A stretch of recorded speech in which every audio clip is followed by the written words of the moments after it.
during the 2014-15 final board summative evaluation of Superintendent Donna Hargens, as provided for under KRS 61.810, a provision thereof, and the Kentucky Open Meetings Act, and KRS 156.557. No action was taken. I want to note that this is a special time in the school calendar. We know that the school year has ended for our students. The board members and the senior leadership of the district have been in graduations with a lot of happy families over the last few days. I think that Mr. Hadaway holds the record for having been to 3 graduations so far today. Is that correct? All right. I think that'll be the last. You're done for the day, right? Okay, 3, 4, and 5. All right, but we've all been to a lot, and it's been a joyful time, as I know it has for a lot of others. So we're pleased to have all of you with us. At this time, we invite you to join us in beginning the meeting with our traditional moment of silence.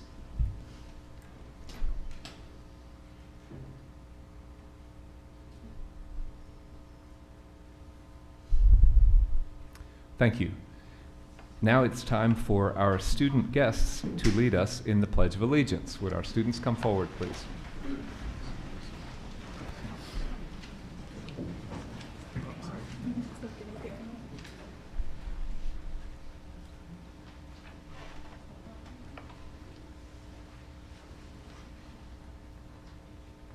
I pledge allegiance to the flag of the United States of America and to the republic for which it stands, one nation, under God, indivisible, with liberty and justice for all.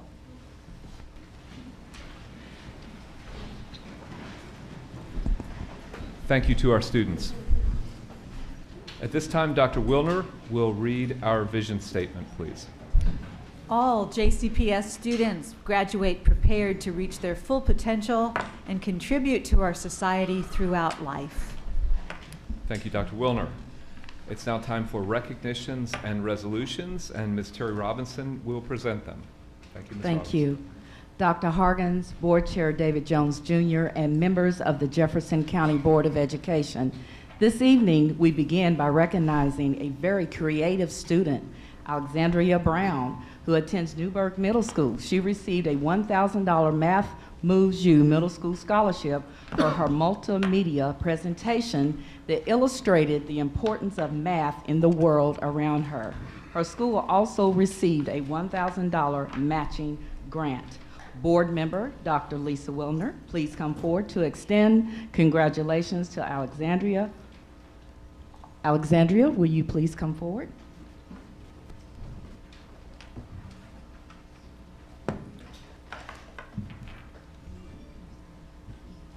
Alexandria's parents is here tonight and family members. Can you please stand to be recognized? Thank you. Okay.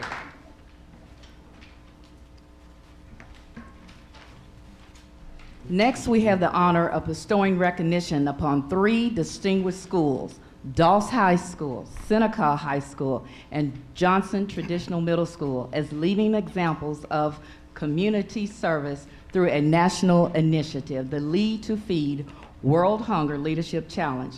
For their diligent efforts and fundraising, Doss, as a National Grand Prize winner, received a $25,000 prize for its charity, Kentucky Refugee Ministries, and the school received a technology package valued at $20,000. Seneca High School and Johnson Traditional Middle School were second-place winners in the National Challenge. The Lord's Kitchen will receive $10,000 in honor of Seneca High School students' exemplary efforts, and Johnson Traditional Middle School's charity, Wayside Christian Mission, will receive $10,000 for their students' outstanding efforts toward this great initiative. It is my pleasure to introduce to you a short video presentation featuring our national winners.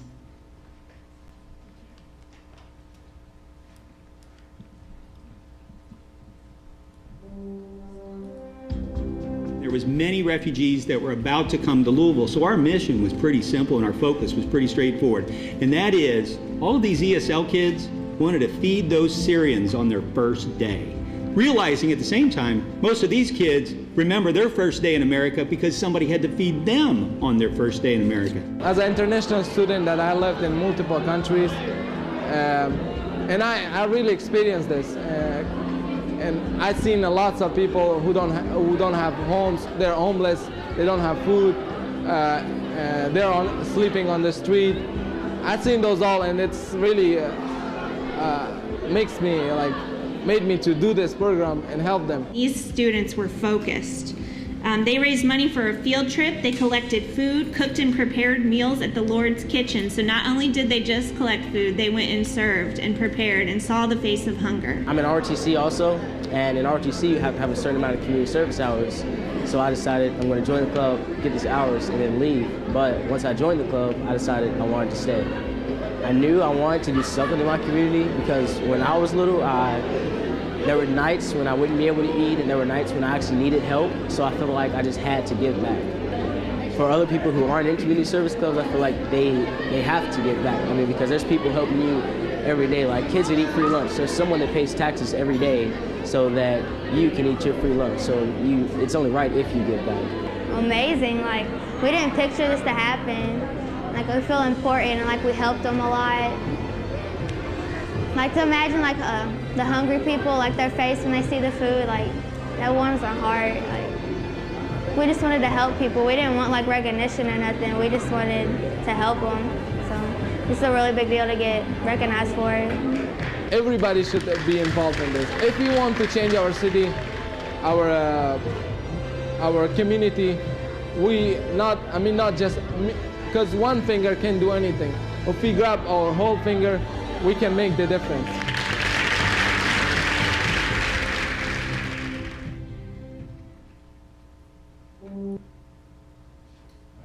Thank you. Board Vice Chair Diane Porter, please come forward to congratulate Johnson Traditional Middle School. Joining in the recognition is Beverly Johnson and students and staff members from Johnson Traditional.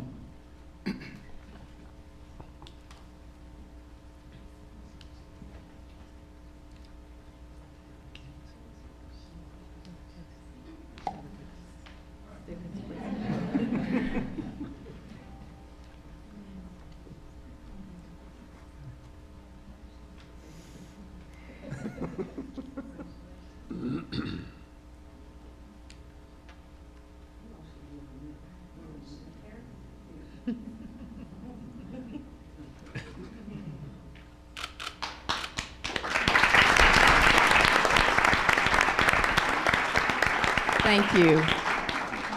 Board Chair David Jones Jr., please extend congratulations to Seneca High School Principal Kim Harbolt, students and staff members. Please come forward.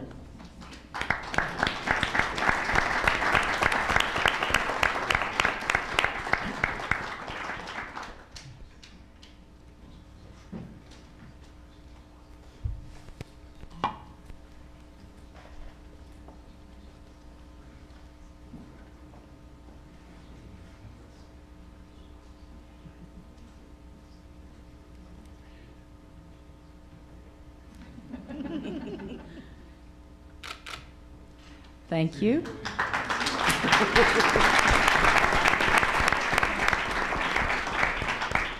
Board Member Chuck Hadaway, please congratulate Doss High School Principal Kim Moeller, students and staff members. Please come forward.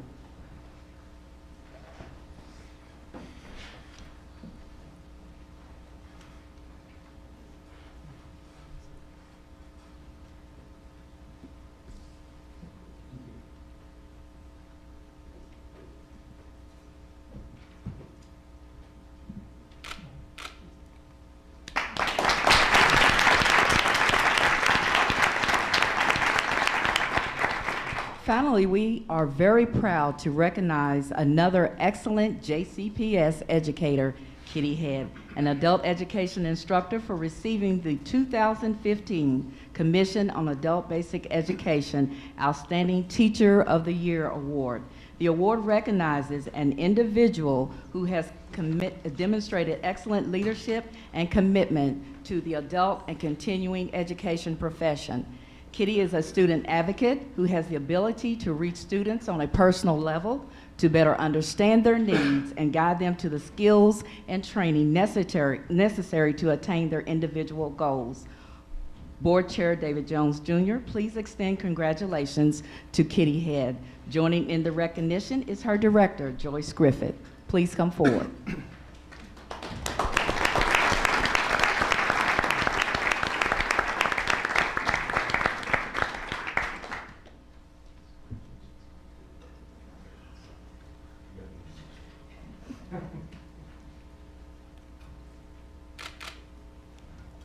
Thank you. Dr. Hargens and members of the Jefferson County Board of Education, this concludes our recognitions for this evening. Thank you. Thank you, Ms. Robinson. Is there a vote to receive this evening's recognitions? Ms. Brady moves. Okay, Ms. Porter seconds. All in favor, aye. Carries unanimously. And at this point, we typically dismiss our students, parents, and special guests so that the students can go home and do homework, but you are free to leave nonetheless. So let's take a short break while our guests depart. This is her evidence. Her evidence as well.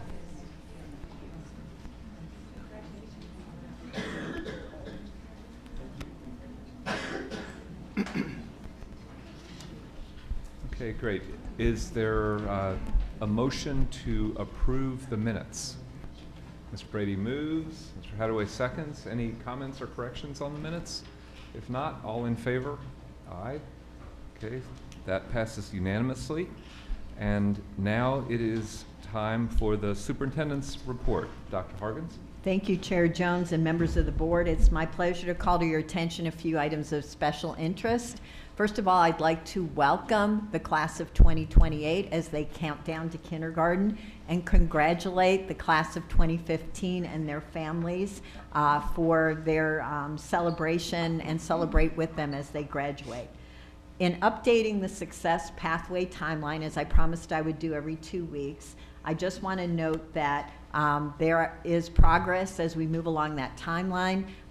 Names have been submitted to Dr. Razor and Dr. Radowski for the school. ECE students have had their appropriate meetings and have been placed. Middle school students have been selected and parents have been contacted by phone, and all parents will receive a letter today if they're attending the school. High school students are currently being reviewed and students should be placed and parents notified by June 15th. The school staffing process has begun. The committee has met and interviews will begin next week. And dates and topics for the Success Pathways Institute have been identified, as well as a keynote speaker. There's also another scheduled stakeholder meeting with the community members who are helping with the implementation. Now an update on Louisville Linked, which is a systematic way to link resources and services to needs. 60,782 links were made through the 8th month, serving 150 schools and 27,932 students. Just one final note, we are excited about working with the Kentucky Science Center to draft an agreement with JCPS to operate the Challenger Center for 15-16. The Science Center is benchmarking against other Challenger models. This will greatly expand the number of students who benefit and learn from the center. There will be no interruption in service, and any agreement would, of course, come to this board for approval. So, Chair Jones, this concludes the superintendent's report and my recommendation for approval of the consent agenda later in the meeting. Okay, is there a vote to receive the superintendent's report? Yes, from Mr. Brady, second. Ms. Porter, all in favor, aye. I believe there are no action items this evening. The first information item, Dr. Hargens, comes back to you for a review of the superintendent's year 2014-2015 in review. Thank you. Thank you, Chair Jones. And actually, it's been said that you don't remember days, you remember moments. And I remember when this year began with a webcast, an administrator kickoff and a webcast to all of our employees. And I recounted the moments where people in my life made a difference.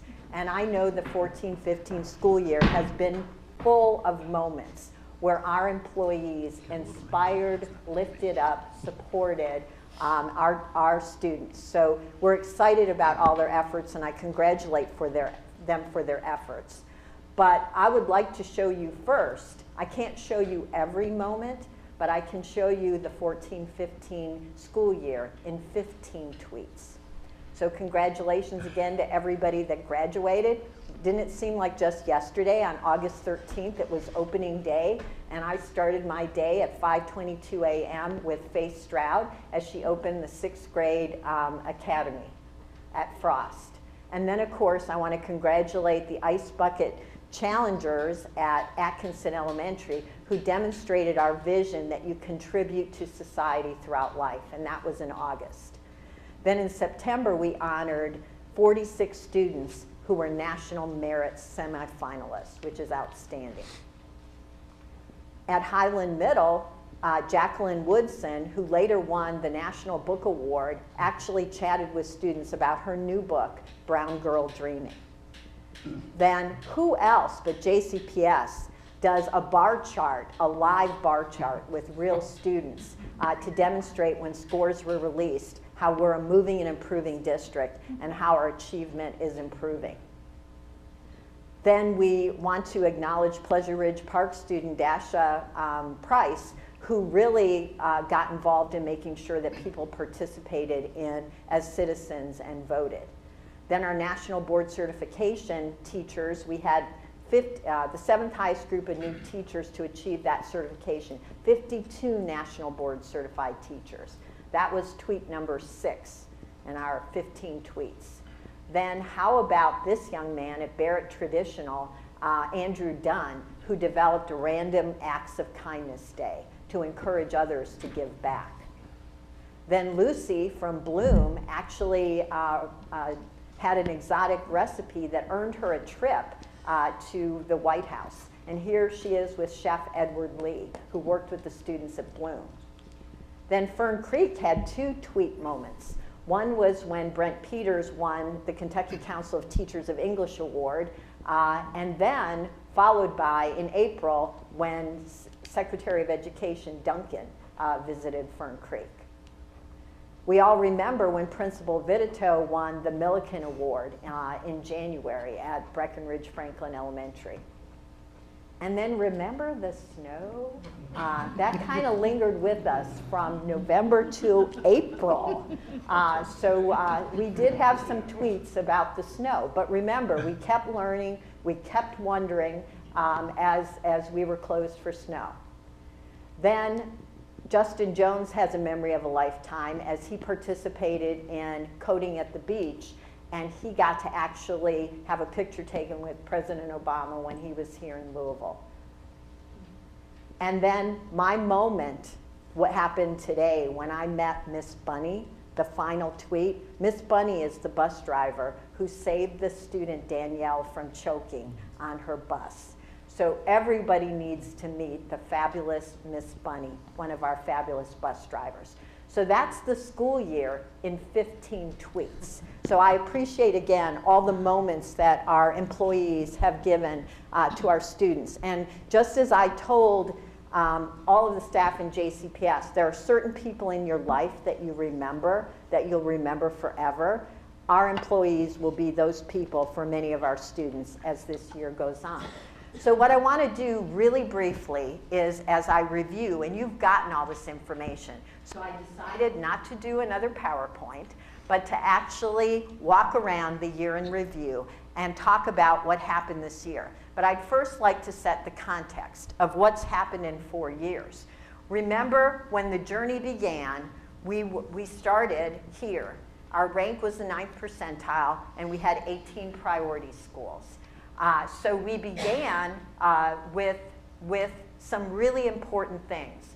One of the things we did in year 1 was we had a curriculum management audit.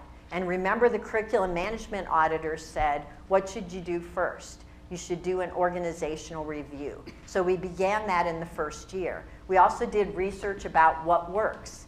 So what works in JCPS or works anywhere are 5 things that works. So we based our year of strategy on the organizational review, the curriculum management audit, and research about what works. So the curriculum management auditors told us actually, if you do 9 things and do them in the order of criticality, you will disconnect the correlation between poverty and low achievement. So the curriculum management auditors told us, work on your organization, work on policy to guide behavior, and make sure you have a plan. So in year 1, remember, the board approved a plan, Vision 2015. We implemented the Kentucky standards for the first time, and we kept really strong partnerships that aligned with the plan, like 55K. And remember our baseline that we received in 11-12. Then in 12-13, following the guidance of the curriculum management audit, they said within schools you need to have systems and structures in place so that achievement can improve. So we have a comprehensive management system, a curriculum management system, where it's really clear what students are expected to learn. We have a way to assess if they've learned it.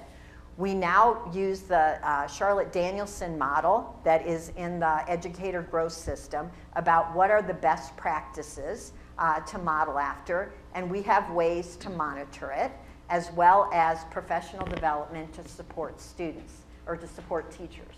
So the second year was about structure, and our most important structure is our work in professional learning communities.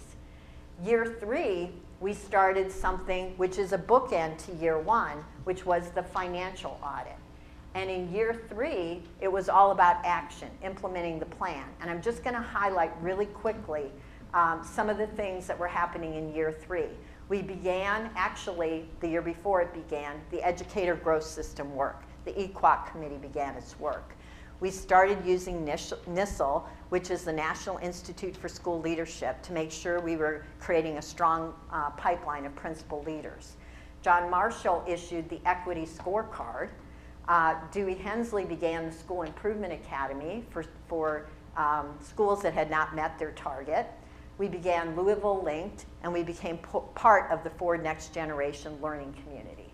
So all of 13-14 year was about action, and you know what the data shows. This year, and that's where I'm going to focus my time, was about more focused action and providing support.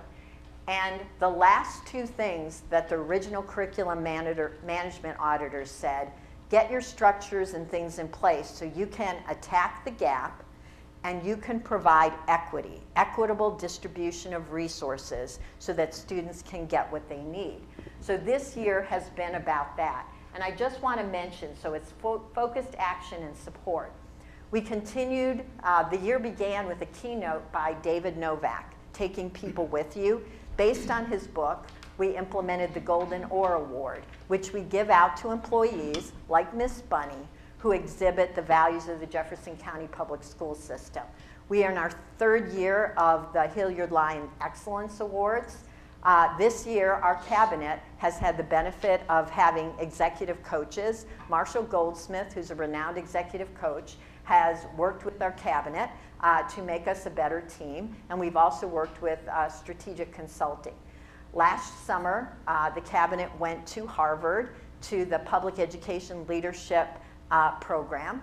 Our goal was, how do we work better together to solve problems interdepartmentally? This year, the area superintendents and I are headed back to Harvard, to PELP, to work about how we connect better with schools. So lots of work around that. But also this year, and I want to acknowledge the people that are making this happen, we added this year a director of strategy. Jonathan Lowe is a new role. So that's right, we'll point at him. And he's been engaged in getting us beyond 2015 and the logistics of a strategic plan beyond 2015. But what he's also done is remember that we're part of a cradle to career and life pipeline, and that we need to actually plan in alignment with what the whole city is doing and the county's doing. And also, what you saw on the screen when I talked about how we're implementing or how we're getting ready for the Success Pathways School, we're doing action timelines for every project to make sure that we keep on task. So Jonathan is the Director of Strategic Implementation. So we appreciate all of his hard work. Dr. Razor is the Chief Operations Officer, and when you reviewed the material about this year in review, what you probably noted was savings in transportation. And remember, this year we went from 20 depots to 13 depots and saved money not only on fuel but on transportation. It was a collaborative effort between operations, which includes HR and finance, to do a compensation study, making sure that we have competitive salaries that benchmark against the nation and are fair internally is really important. So we're about halfway through that process, a little bit more than halfway. Dr. Razor has made sure that, or is making sure that Kennedy Elementary will be ready in Cluster 10. Remember, he presented to the board that we needed more seats in Cluster 10. And also, he's making sure that the Presbyterian Community Center is ready for the start of school, and it will house early childhood, 3-year-old classes, and also meeting space for Jefferson County Public School.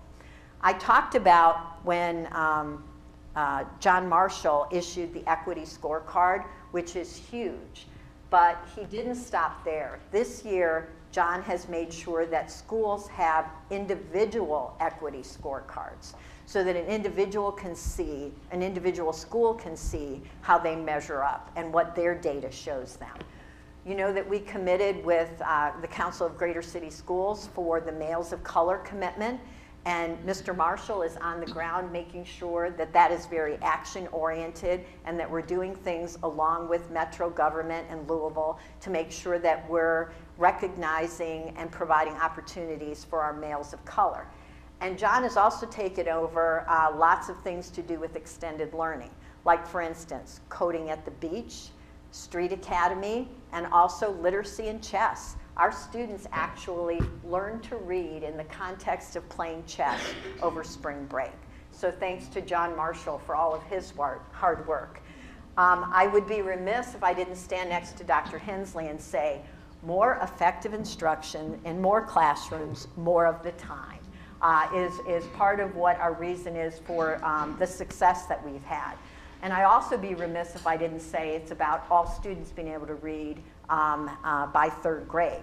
So Dewey has partnered and done literacy projects with Bellarmine and U of L in early childhood literacy to make sure that we have the capacity within our teachers to move our students to reading. He's also done a lot with positive supports. Remember the mental health counselors and the support teams that are in place at schools and positive behavior support.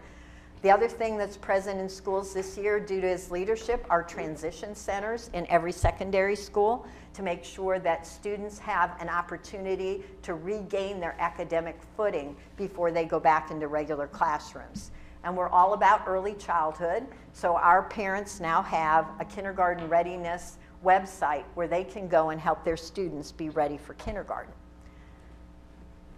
CFO Hardin launched the financial transparency website so that our whole community has access to every dollar that is spent in Jefferson County. And we appreciate that hard work. The other thing is, remember, we actually contracted with Dean Dorton for internal audit. So I appreciate Cordelia's work with outsourcing our internal audit. It's really a hybrid. We have some internal auditors that are in-house and we have some internal auditors that are from Dean Dorton. So we appreciate that. And the board got a presentation about a proposed plan. And of course, Cordelia revised the budget process, so we're improving on the budget process and the tentative budget format. So we appreciate that. And we've always said that we would be successful when we're spending more on schools and less on non-school-based spending.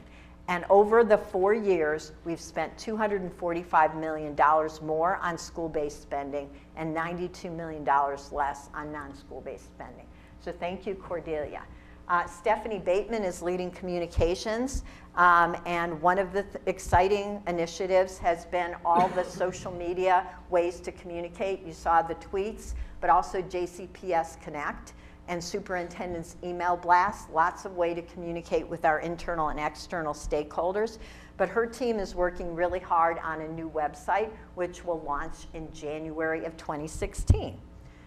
Dr. Radowski, remember his team actually launched the Districts of Innovation competition, and next year we will launch 2 K-8 schools, the Waldorf-inspired Maupin, and also Atkinson, the Reach Academy incorporated into Atkinson, and those are both K-8 models. So we appreciate Dr. Radowski's leadership. And one of the things that had to happen was Dr. Radowski needed to apply to KDE for a waiver for Maupin for next year, which we successfully got. The other exciting thing in Dr. Radowski's shop is the Harvard Data Project. The Harvard Data Project is human capital management, is how can we look at our data around our employees and our human capital, which is our greatest expenditure of resources, to make sure that we can plan appropriately for the future. So there's a Harvard Data Fellow on staff with Dr. Radowski's shop, and Marco Munoz and Dina Dossett, Dr. Dossett and Dr. Munoz are actually data fellows that also go to Harvard.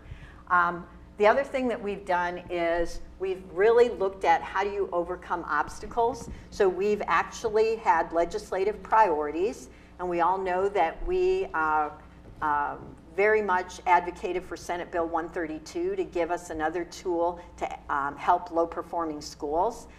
Wasn't it right here that the mayor and I sat this year and talked about the mayor's commitment to help us provide learning opportunities for every student that is a Louisville citizen? And then I'd have to also acknowledge the Jefferson County Public Education Foundation. Remember, under the new model, they have an executive director, Mr. Sam Corbett, whose job is to really fundraise and get money for what are the strategic priorities of Jefferson County Public Schools. So that is important as well. So as we look beyond 2015, the 2014-15 school year, what are the things to look forward to? The Compassionate Schools Project, which we're piloting this year, which is really about building capacity within our students to self-regulate and make great choices, which foundationally will cause them to be able to achieve more. Then, of course, Success Pathways. We no longer call our schools alternative schools. We need to create pathways to success. And the school on Bashford Lane is just one example of our Success Pathway School. We are in the process of interviewing for a chief business officer. That posting closed on Saturday. That person will oversee HR and will hire a new director of HR. And also will hire an HR recruiter to more aggressively make sure, because in the strategic plan it says our teaching population, our employee population should mirror our student population. So we're going to become much more aggressive with the use of a recruiter in our HR department. And I want to thank Rosemary Miller for agreeing to be with us till August 1st before her retirement to help in the transition with legal services. And we've just finished reviewing those proposals, but thank you very much, and thank you for all of your service to the district. And then as part of what we're doing for next year, for July 1st, is an MIS reorg, which will, of course, we've increased our bandwidth, but will lead to more improvements in our technology department. So again, that's kind of a high level. The board got lots of evidences. Each one of these evidences is mapped to one of the new indicators in the superintendent's growth system. So there are now 7 indicators that the board is looking through the lens of and every board is looking through the lens of when they actually review the superintendent. So that's a year in review. You have a written narrative, and you also have a website where there's more detail regarding the evidences. Okay, thank you, Dr. Hargens. Are there questions or comments? We have had all this information for a little while in written form, so I think we'll just take this under advisement for now. Thank you very much. Is there a vote to receive the superintendent's year in review? Mr. Brady again moves.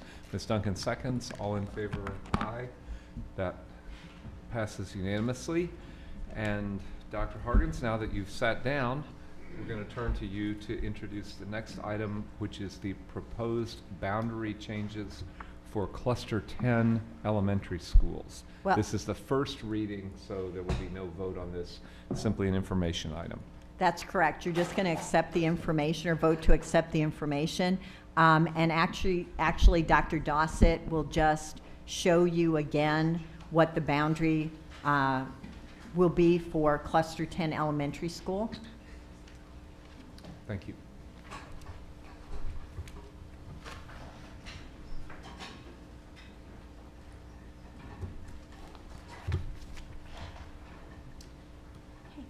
Thank you.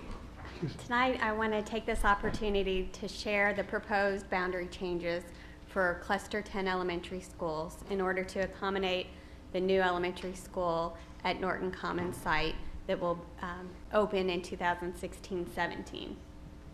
When we were establishing the boundaries for the new elementary school, there were several factors that we considered. The number of students that the building will accommodate, the number of students attending JCPS schools, the continued development at Norton Commons, and the expected development in northeastern Jefferson County. We anticipate that the new school will open with approximately 400 students in grades kindergarten through 5th grade, and that will grow to about 600 students in a few years, including and also serving 8 early childhood classrooms. As shown on the map, we're recommending that a part of the boundary for Chansey Elementary School, that dark gray area, become the boundary for the new elementary school at Norton Commons. And there's about 360 students that live within that area. I want to point out that anyone who lives within Cluster 10 would have the opportunity to apply for the new school when the application period opens this November. Also, anyone who is impacted by the boundary changes but wants to continue attending their current school would be able to do so. So if you live in that dark gray area and are currently attending Chansey and you love it there, you can stay at your school.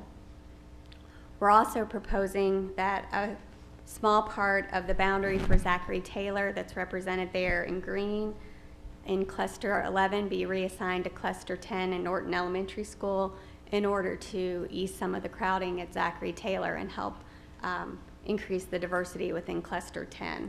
And there's approximately 80 students that live within that green area, and some of which are already attending Norton Elementary. The proposed boundaries were shared with Cluster 10 principals. They were shared with this area assistant superintendents. Families who live within those boundaries, impacted boundaries, were notified of the proposed changes through a letter, and they were invited to attend a public meeting in May to get feedback from them. And at that meeting, we didn't hear any concerns about the proposed boundaries at that time. So that concludes my presentation for tonight. We would like to come back to you for your final approval at the next board meeting. But at this time, I'd be happy to answer any questions that you might have. Okay, Mr. Brady, then Ms. Duncan. One question. This new boundary change, will the new school be able to meet the diversity guidelines for the district with this new boundary change? Yes. Yes. Thank sir. you. Okay, Ms. Duncan. Well, a couple things. You mentioned that they would be within the diversity guidelines. Are those students living right there, or are these students that would ordinarily go to Zachary Taylor from downtown, and now they're going to be aimed at the other school? The Zachary Taylor boundary change, that is that area in green that's adjacent to Zachary Taylor, and that currently is Category 1 students, and they would be assigned to Norton and Cluster 10 in general. But they live right there. Correct. Okay. Yes. And now there was something else. I'll look.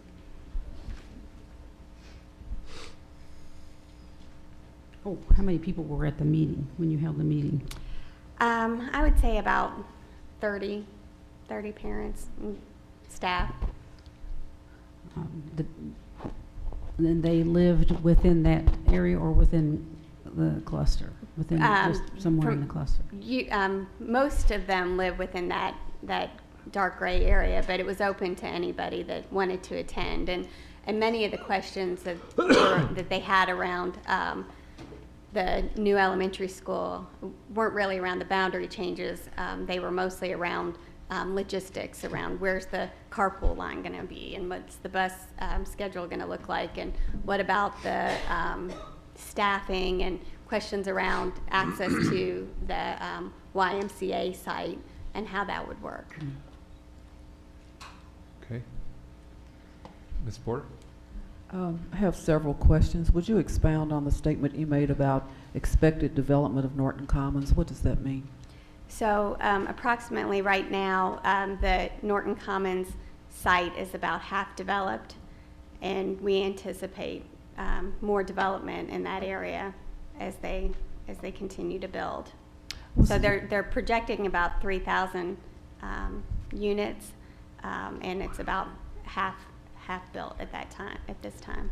I think I've asked this question before, but if you could remind me, when we talk about the diversity index as it pertains to Norton Commons itself, I think you told me before that it was a 2 in the scale of 1, 2, 3.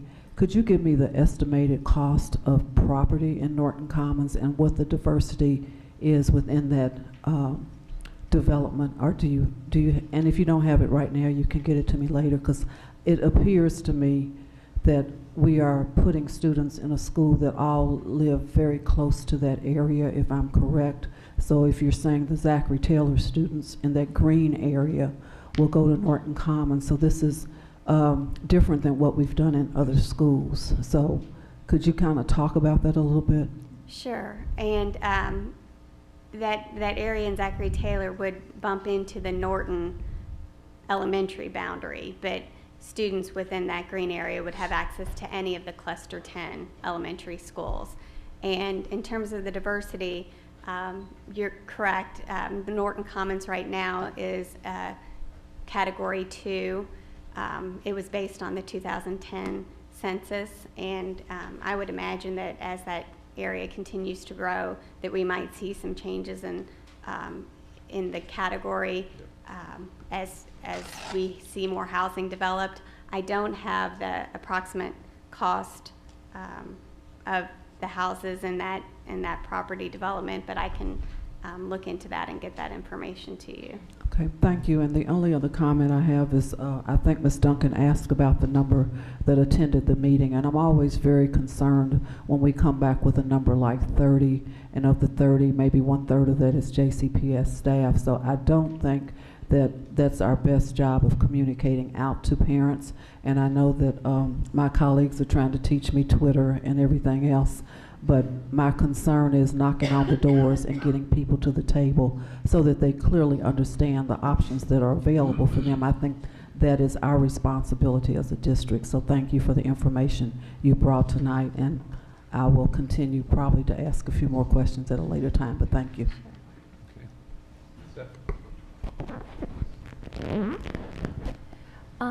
The Cluster 10, what percent are coming into Cluster 10 outside of cluster?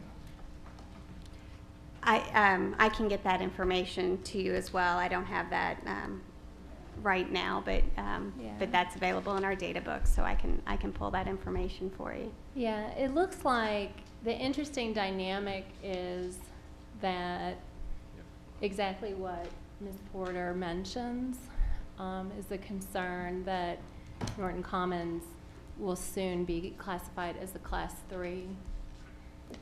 And so there is, in a sense, within that cluster, not enough Class 1, and therefore it just kind of breaks the whole cluster system by having large numbers of non-cluster then being assigned, which could potentially like raise costs because you're busing outside a cluster if you're providing buses.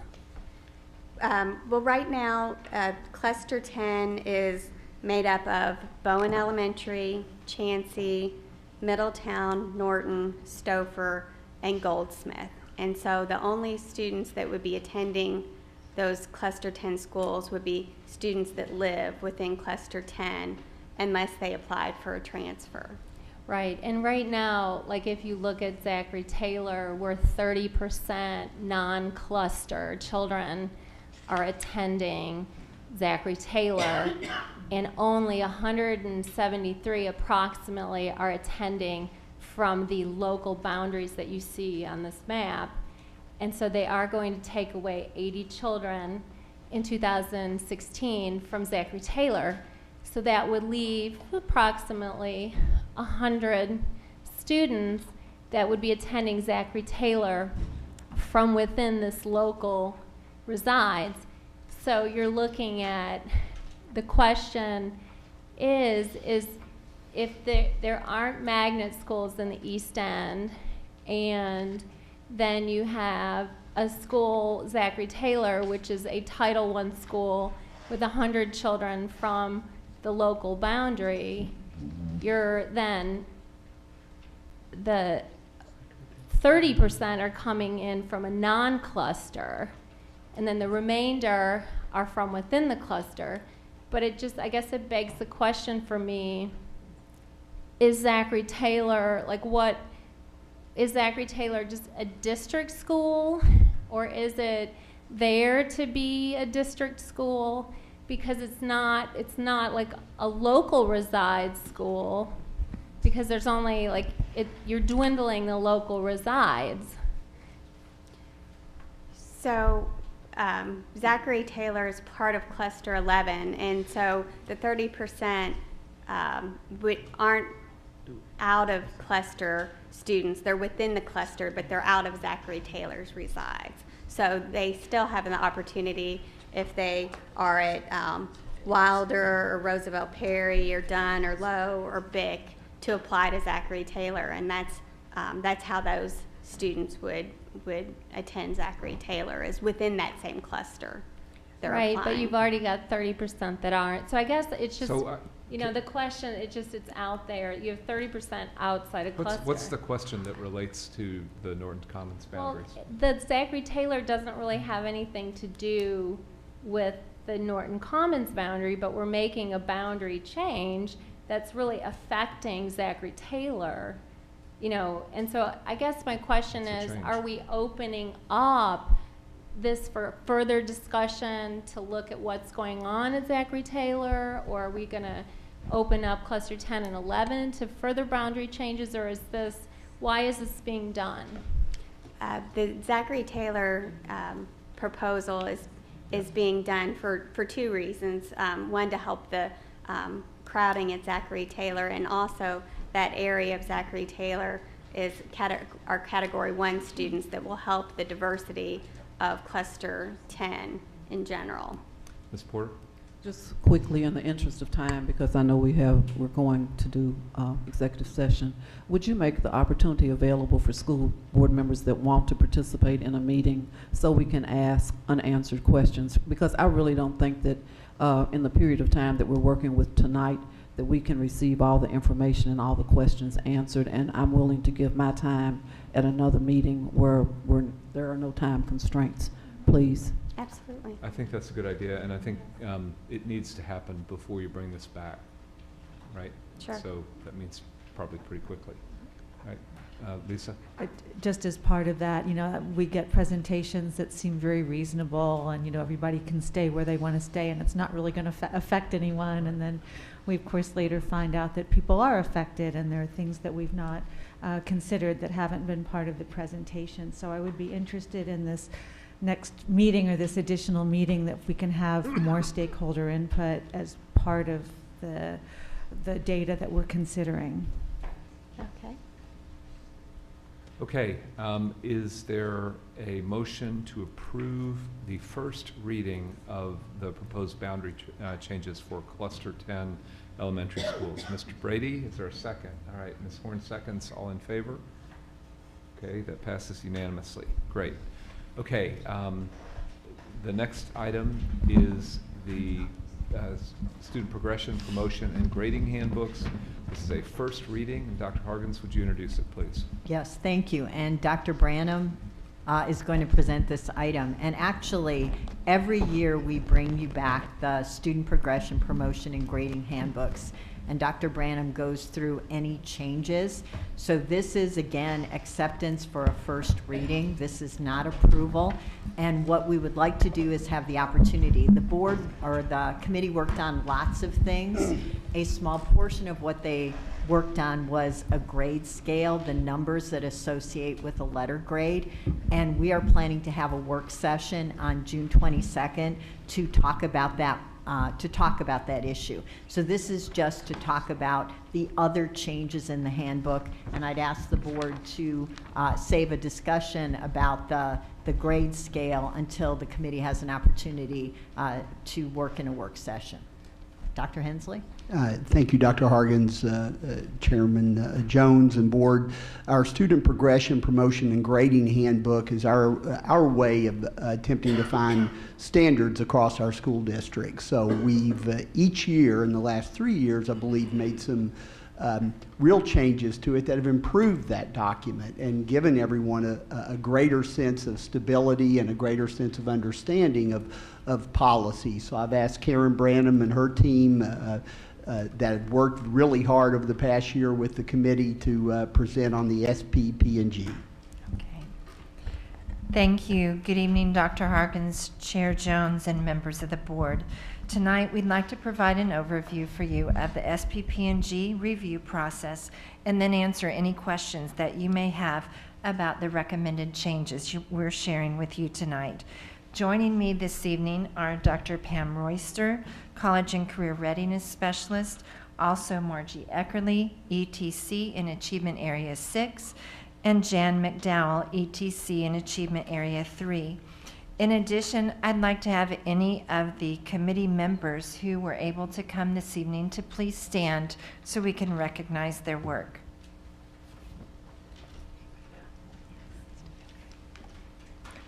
Thank you.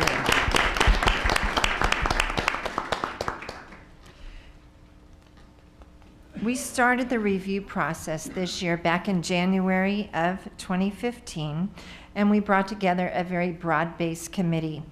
That committee, we were partnering closely with JCTA on this project, and the committee included JCTA members Tammy Berlin, Diane Redmond, and Alan Young. Other committee members included guidance counselors from each level, elementary, middle, and high school, curriculum specialists, specialists from our ECE special ed department, Michelle Searcy, guidance specialist, ESL coordinator Eli Beardsley, other directors, and ETCs from across the district. This year we met twice a month and for a great length of time, and we had a very unique structure this year. In our structure, we decided to break into 4 subcommittees. The first subcommittee was chaired by Margie Eckerly with her extreme expertise at the elementary level. And then Jan McDowell, former middle school principal, chaired the middle school subcommittee. And then Pam Royster chaired the high school subcommittee. And then we also had a district level subcommittee that addressed issues that spanned all 3 grade books, or all 3 handbooks. And I was the chair of that subcommittee. Some of the things that were really on our radar this year, as you know, we've already brought a proposal to you on changing the number of grading cycles so that 4 grading cycles at the elementary level align to the 4 curriculum cycles and assessment cycles. Also, you'll be hearing more about our work with the grading scale on June 22nd. We reviewed the categories and components of the academic grading, and that was in your handouts this week. And then also, we provided a bridge to connect what we're doing in piloting standards-based grading in some of our schools with whatever our grading scale ends up being. And then we also know that an important part of our work is communication. What do we do after the board approves any changes to the SPP&Gs? And what training do we provide for teachers, for principals, for assistant principals, and counselors across the district? I mentioned the standards-based grading. This year we have a new section in each of the handbooks that addresses standards-based grading, and our desire here is really just to show the connection between what a standards-based grading mark, which is based on a scale of 0 to 4, how does that compare to whatever our grading scale ends up being, whether it's 93 to 100 or 90 to 100, and what does that look like across the district? And so this section is new in all 3 handbooks. This was especially important to our schools who piloted the elementary standards-based grading addendum. And this year we were pleased to have Dylan Owens leading a team at Greenwood Elementary, Adrienne Oldham Rhodes leading her team at Lockoff, Lindley Schroering, principal at Lure Elementary, Kim Goff at Shelby Elementary, and Allison Vitato at Breckenridge Franklin Elementary. All 5 of these schools had teachers volunteer to participate in the standards-based grading addendum. And so parents of the children in these classrooms received not only the regular JCPS report card, but in addition, they received a standards-based addendum that looks similar to the one on the screen. We provided this for English language arts as well as mathematics. And what you see here are the core standards and key focus areas in reading and math. And then where you see the columns 1 through 6, teachers were allowed to provide students and show their progress on a scale of 0 to 4, how they were doing in mastering the standards. We had very positive feedback from the pilot, and next year we hope to not only have additional teachers join the pilot, but also additional schools. So after the SPP&G committee completed all of their work and we had drafts of all 3 handbooks, we held multiple feedback sessions. They were open to all teachers and staff across the district. We literally had hundreds of people come in and look at the handbooks and provide feedback. They gave their feedback to us in writing so that it enabled the team to go back and review it at a later time. And so after those feedback sessions were completed, the core team at this table met to review all of the feedback and make additional revisions provided by our stakeholders. This evening, we also want to thank our partners in materials and production who work closely with us to review and provide edits to the documents, as well as Rosemary Miller, JCPS Legal Counsel, for her guidance in the revisions with the SPP&G. And so in your board packets this week, we not only provided you with the entire handbook, a complete mock-up of the elementary, middle, and high school SPP&G with all of the drafted revisions, but we also provided you a board mock-up packet where we pulled out the key changes from each SPP&G handbook to make your job a little bit easier as board members so that you could easily peruse the key changes from last year to this. And so what you saw in those board mock-ups was last year's text, and there was a large X through it, and then right beneath that was a draft of the new text so that you could easily follow the changes that were made from last year to this year. And at this time, I'll open it to any questions you may have from the key changes that we provided for you for this week.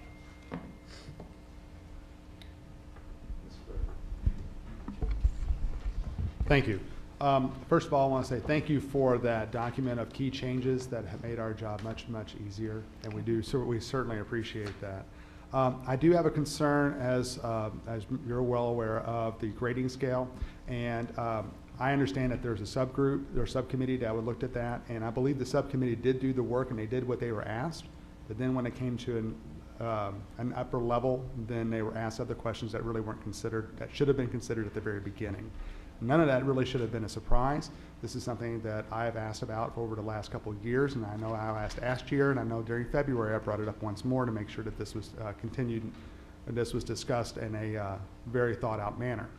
Turns out that there are still questions that are outstanding because of this, and I think there's a lot of work, and this is a small part of the handbook, but this is something we've been discussing for well over a year now. And because of this one issue, I will not vote to accept this first reading because it should have been done.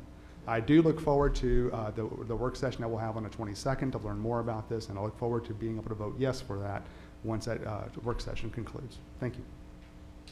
Are there any other comments recognizing that we have a work session 2 weeks from now on this topic? Thanks. Is there a motion to accept this first reading? Okay, Ms. Porter, is there a second? Mr. Hadaway, all in favor? Aye. Brady, no. Thank you. We are now on the consent calendar. Thank you for the presentation. We'll look forward to learning more in 2 weeks. Whoops, my mic was off. All right.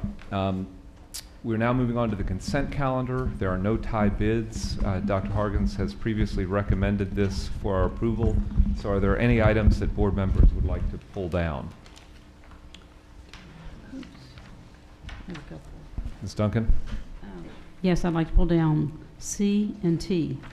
C is in cat. Mm-hmm. And T is in Tom. Okay, great. Anything else? Okay, Ms. Duncan, C. Oh, I'm sorry. I do not want C. I'm sorry. I've got that one clarified. It's O I need down. Okay, so not C? Not C. O. Not C. And it will yes, be, O. Okay, you want to start with O? Yes, O3. O3.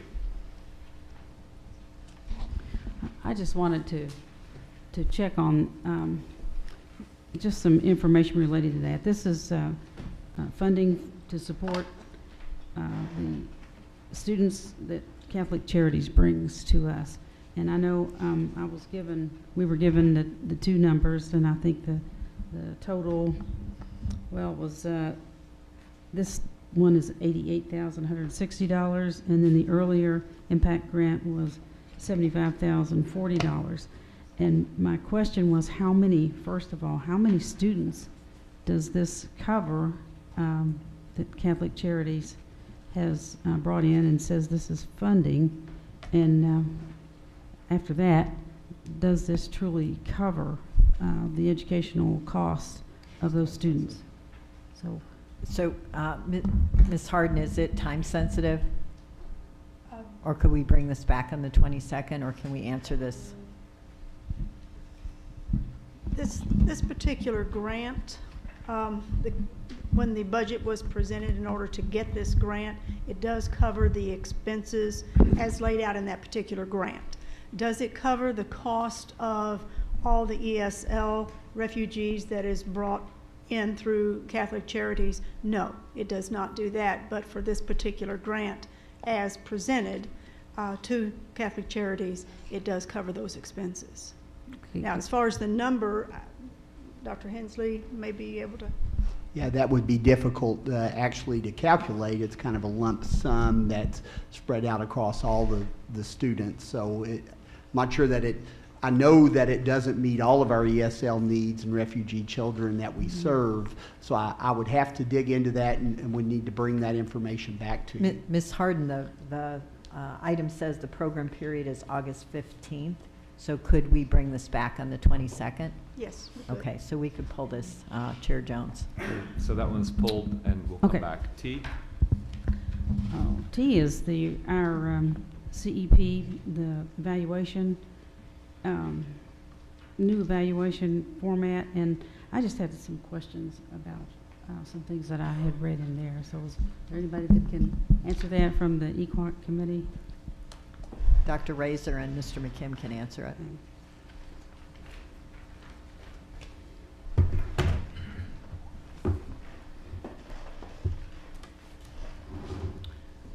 one thing I was curious about, it says that non-renewed teachers are in the non-renewal process, the non-tenured teachers will have to be notified with a mid-year evaluation before I guess the mid-year comes, and then they have an opportunity to comment by February 15th. Is there, well, a couple of things. It sounded to me like sometimes we don't know, even at December, for sure whether somebody is going to be making it through that particular year or not, whether they're going to do that. So it sounds almost like principals need to be doing mid-year evaluations of non-tenured teachers. Is that the intent here, or at least be doing mid-year evaluations on anybody, obviously, who appears to need extra support? But it felt like, you know, sometimes you can make it halfway and then you can fall off the boat the other half, but if you didn't do the mid-year, you're kind of stuck. What do you think? Let me work through that, because I think there are probably some language issues that are worth clarifying. The typical process for evaluations would be a cycle with a mini evaluation, M-I-N-I, mini, another mini, and then a full. And if you are a non-tenured teacher, you would have minis and fulls typically. However, if an administrator, if your evaluator feels like you may be non-renewed, rather than doing a mini, the evaluator will do what's called a mid-year evaluation. So it's not a casual description that it just happens in the mid-year. It's an actual formal evaluation, a mid-year evaluation. And that lets the teacher know that they could be non-renewed. And it sends up a red flag to the teacher, and it also lets the association staff know to advise the teacher that they may be non-renewed. Doing a mid-year evaluation in no way commits the administrator to non-renewing that teacher, but they do need to do the mid-year if they think a non-renewal may be coming. A teacher can be non-renewed during their first 4 years for any reason whatsoever, really. There's no standard that has to be met. The only requirement in order to non-renew someone is you have to have essentially put them on notice by doing the mid-year evaluation. So it's only a procedural requirement that is in place for non-renewal. So as long as an administrator has, in essence, given notice by doing the mid-year evaluation, then they can non-renew for any reason. And it's not routine to get a mid-year. That's communicating to the employee that they may be non-renewed. Okay, so that would be probably an employee that's just being alerted to that this may happen. Yeah, anyone that's marginal probably should receive a mid-year evaluation if it's possible that they may be non-renewed. But receiving a mid-year doesn't necessarily mean you'll be non-renewed, but it's a warning sign. All right. And on the review committee, thank you, Brent. And on the review committee, it says now the principal can recommend non-renewal, and then it goes to a review committee. And the review committee is made up of 3 teachers and 2 administrators. And what would be the reason that you would not have a neutral kind of person on there instead of an administrator, adding a neutral person rather than 3 teachers and 2 administrators? For the history. First of all, the ability to ask for a review of the decision to non-renew is only for a teacher that's in their 4th and final year as a non-tenured teacher. So that doesn't apply the first 3 years. So if someone's had, 3 consecutive years of being renewed, and it's their last year, it was intended to be somewhat of a bridge between having sort of no option for review, and once you're tenured, then there's a process where evidence is looked at to be sure there was cause. It's certainly nowhere near a just cause standard, but it is an opportunity if you've had if you're in your 4th and final year before tenure, it's an opportunity to have that reviewed. The recommendation of that panel is only that. It's a recommendation to the superintendent. The discretion of whether or not to non-renew still rests with the superintendent. So the sense was that you had this panel with the 3-2 composition, but regardless of the recommendation, it's still ultimately the superintendent's decision whether or not to follow. So it's not in any way binding. Okay, so it really doesn't matter then if there would be 4 teachers and 1 administrator. It really wouldn't make any difference because the ultimate outcome is determined by the superintendent. It only matters that I think we feel better about it that way, but no, ultimately it's only a recommendation. Alrighty. So Ms. Duncan, do you have more questions? Because if so, I think we're going to separate this from the consent calendar and go forward. We're about 15 minutes past our time to adjourn already. Okay. All right, that's fine. We can vote on it separately if you'd rather. No, that's okay. I'm fine. Okay. Is there a motion to approve the consent calendar? Okay, Mr. Hadaway moves, Ms. Horn seconds. All in favor? Okay, thank you very much, and apologize for rushing, but I'm trying to do everyone's bidding here because we've got several hours of executive session. Thank you for this. So I think we are on now to board members' reports and requests. And I would ask everyone to remember that we have several hours of fun ahead of us yet this evening. So would anyone like to offer a report or a comment? Yes, Mr. Brady. Is this also the calendar? Yeah, it is. We'll vote on the calendar in a moment, but I was just going to do the reports first. Sure.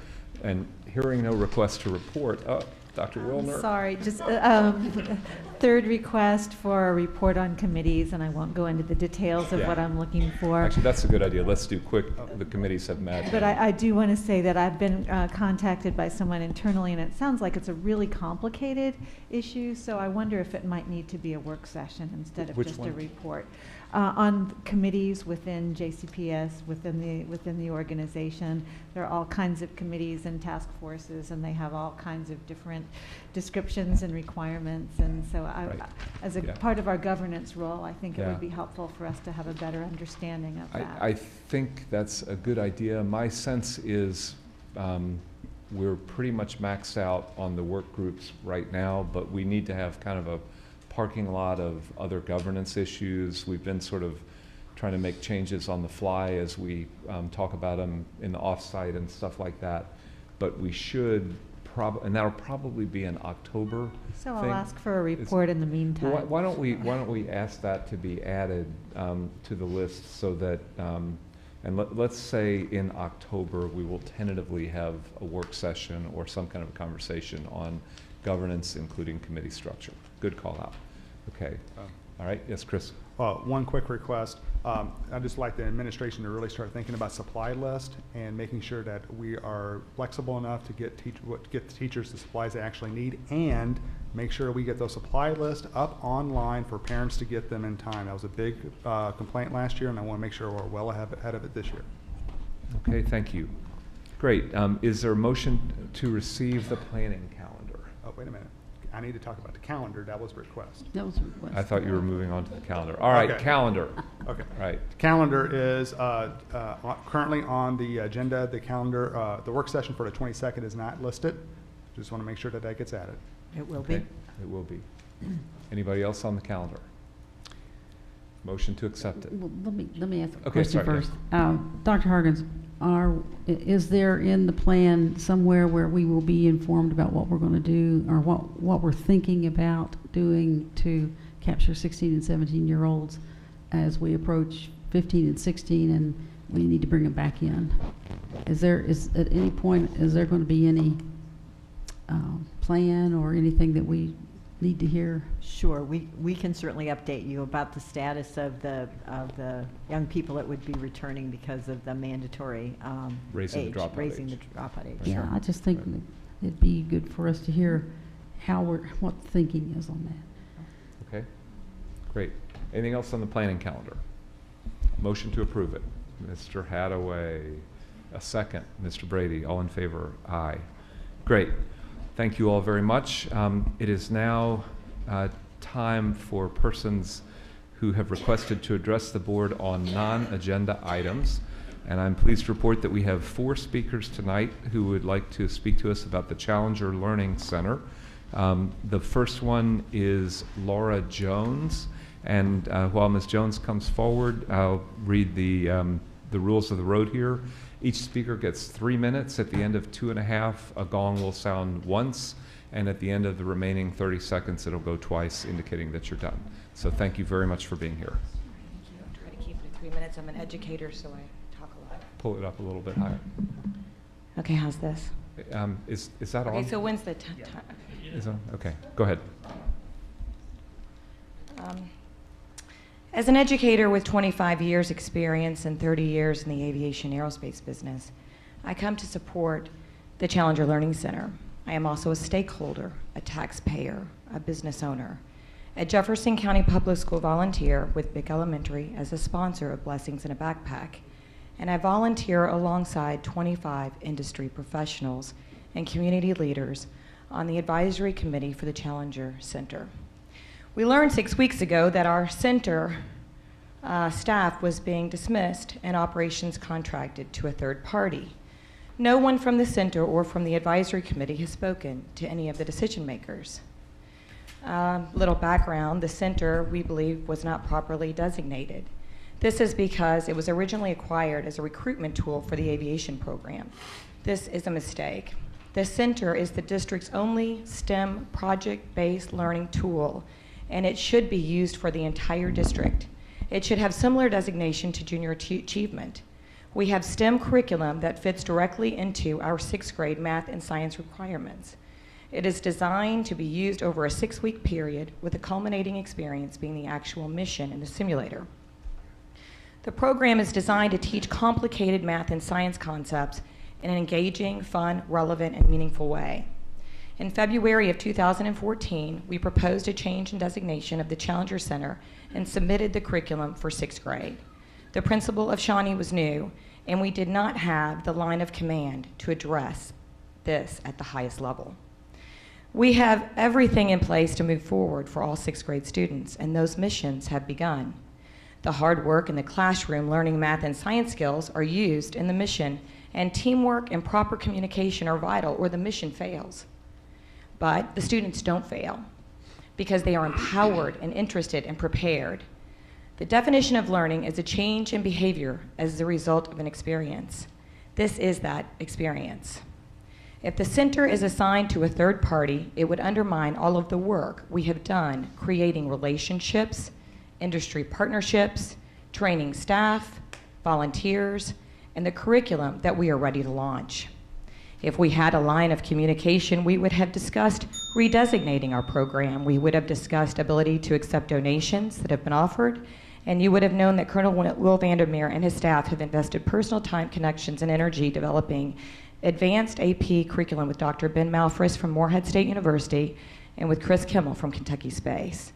This curriculum is current and it is exciting. We are here because we have invested valuable time, donated dollars, and believe that third-party assignment is a mistake. We need to sit with decision makers and okay. Thank you very much. Thank you. Thank you. Okay, the next speaker is Linda Shearer. Again, Ms. Shearer, there'll be 3 minutes. At the end of 2.5, the bell will sound, and it will sound twice at the end of 3. So.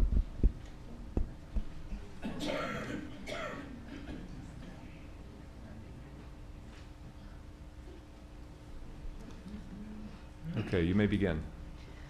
I'm a volunteer at the Challenger Learning Center, as are all of these people, and some others who could not be here. We all have a deep and sincere concern for this facility.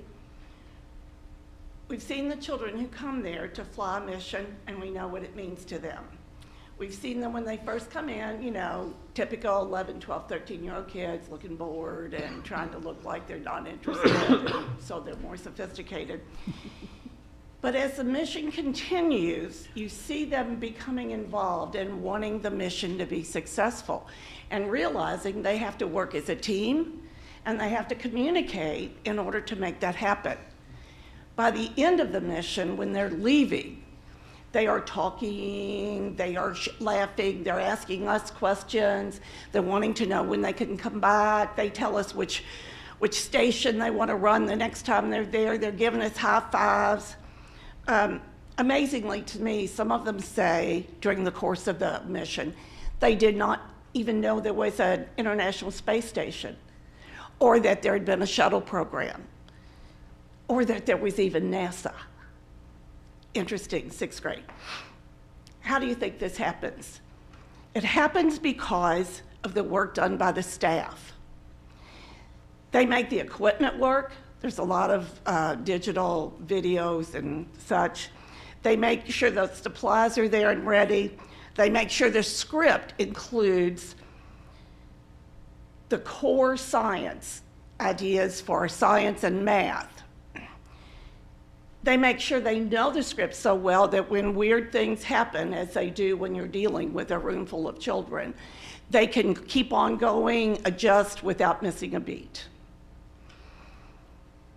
They monitor what works and what doesn't work so they can tweak it if it needs it, so that the children get the best learning experience possible on their trip to space. Have you seen the facility? Have you been there? If you've not been there, we invite you to come and visit, come watch a mission, actually come fly a mission. There are a few missions left that we have been allowed to plan. The dates are June 16th and 17th and 23rd and 25th. We have some scheduled for July, don't know about those, the 1st, 7th, 9th, 10th, and 23rd. In addition, this works into the mayor's initiative for bridge building between the east and west end of Louisville. Most kids don't go to the west end. They don't have a reason to. When they come to the West End to go to the Challenger Learning Center, they learn a lot, not just about math and science, but also about some social issues. They learn that kids are kids everywhere, and they learn that houses don't have to be large to be homes. Okay. Thank you very much. Thank you. All right. Next speaker is Ms. Gay Edelman. Ms. Edelman, thank you for being with us tonight. 2.5 minutes, then 1 bell, and 30 seconds to wind up, and then 2 bells. Thank you for being here. You may begin. Thank you. Thank you for letting me come and speak with you. I am familiar with the 3-minute warning. As you'll recall, less than 2 years ago, we were here speaking with you, asking you to consider stakeholder input before making decisions regarding a plan that was being presented that would affect our school. And that's the theme of my message today, is asking for stakeholder input before decisions that affect our families and our students are made. I'm glad to hear that there's a deal in the works, but what are the terms of the deal? There are disconnects you would be aware of if we had had a seat at that table. Disconnects like the reason they're putting the center on hold is because it should be self-sustaining by now. That was never the goal. They were told they were expected to meet operating expenses, and this year they did. They were never given any indication they were not on target. Disconnects like, you say you're committed to bringing in a partner, but you didn't actually reach out to the Science Center until the story appeared in the paper, and the Science Center actually contacted you, from what I understand. Disconnects like, the district focus is on preparing students to become college and career ready. Did you know aerospace is the #1 export in the state of Kentucky? That means jobs for our citizens to stay in Kentucky once they get their education We have a school that can prepare them for that. This is a field trip destination with an accompanying educational unit that does more to prepare students for real-world aerospace careers than trips to Gattyland or Churchill Downs. The costs are being charged to the Academy at Shawnee budget. That's another disconnect. This is a district-wide asset, and it should be charged at the district level. It should be separate from the Academy at Shawnee. It's been referred to as a business model problem. If you want them to perform a certain way, then you have to build it a certain way, but it's being operated as if it's two different models and you want the best of both. Either staff it for a profit center and provide a director, or staff it as an educational tool, which it currently is staffed at, and bring everybody through, like we talked about. You say that one of JCPS's key focus areas is stakeholder input. Stakeholders were not consulted, not a single one. We are the stakeholders. We are the director, well, acting director, because the district decided not to actually hire a director, leaving the acting director to serve as instructor and director. He would have told you what was in the pipeline to make it on target to be self-sustaining. We are the advisory board. Did you even know we had one? They would tell you what we need to focus on, that we need to focus on one business model. Trying to run it like a profit center without the support. We are the teachers who would tell you all of the opportunities they have had to incorporate STEM into their classroom. Next-gen standards curriculum. We are the Shawnee teachers who would tell you about girls in STEM, experiments that have flown in space, not once, but twice, all because of Challenger Center being in our building. We are the 10,000 students who can now picture themselves as astronauts, engineers, etc. Almost 3,000 students this year alone who have no other reason to come to the West End. It's bridging the gap, mayor's plan. We're the parents, the middle school parents, the alumni, the West End residents, all getting overlooked, the taxpayers. Was that 3 minutes? That's 3 minutes. Okay.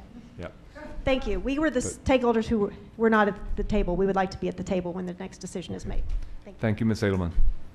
Okay, and then last is Ray Robinson from the advisory board of the center.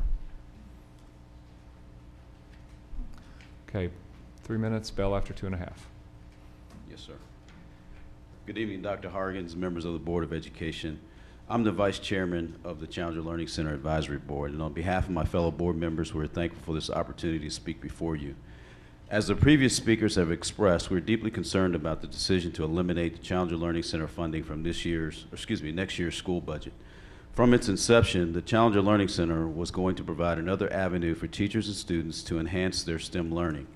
It's no secret nor small feat that the aerospace industry is the #1 export in the state of Kentucky to the tune of over $6 billion per year. Preparing our students for entry into this industry seems like a prudent course of action. So when the district made the decision to invest over $1.2 million to relocate the center from Radcliffe to the Academy at Shawnee in 2009, it was viewed as a win for all JCBS students and administrators. The ability to tie classroom instruction to real-life application would enhance the overall learning for everyone involved. Now, even though the National Challenger Learning Center staffing model dictated 4 staff members, our center was effective with 3 full-time members. They have worked diligently to provide a memorable experience for elementary, middle, and high school students. The introduction of the Micronauts program in 2014, which is tailored for kindergarten to 3rd graders, is another example of the staff's ingenuity to increase the utility of the center as well as inspiring younger minds. What is troubling about our current state of affairs from the outset, the Challenger Learning Center was not given a written or verbal edict to be self-supporting inside the bounds of the budgets of the Academy at Shawnee or the JCPS. Through their due diligence, the Challenger Learning Center staff and board members have made great strides in securing funds to eliminate the cost barriers for students and teachers. The following contributions were received from our community partners: $85,000 from General Electric, $25,000 from my employer, UPS, $15,000 from the National Office of the Challenger Learning Centers and other entities both locally and nationally, enabling JCPS students to have access to this invaluable learning device. To date, over 130 missions have been completed, and with increased programming generated by the staff, those numbers will and have continued to increase year over year.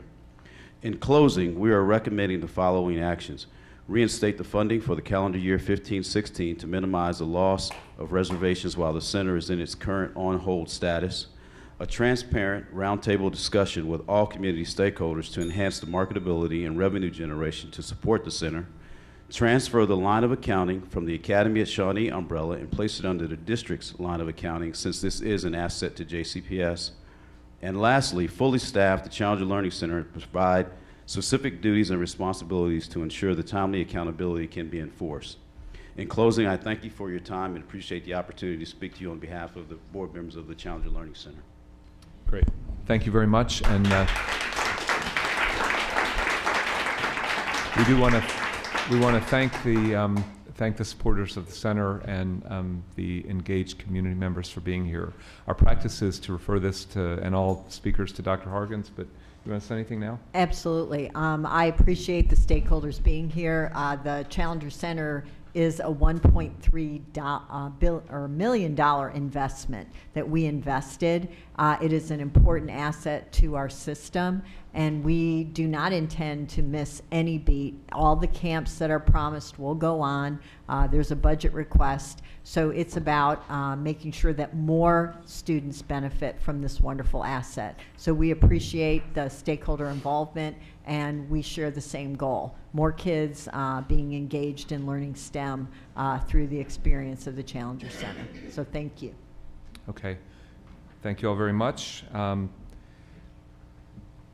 All right, it is now time for the Board of Education to recess and reconvene in executive session to consider the evaluation of the superintendent pursuant to KRS 61.8101K of the Open Meetings Act and KRS 156.557.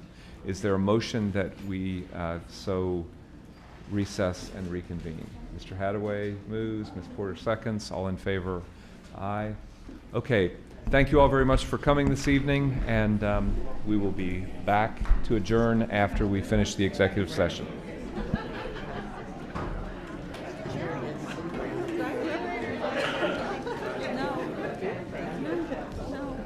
You're exactly right.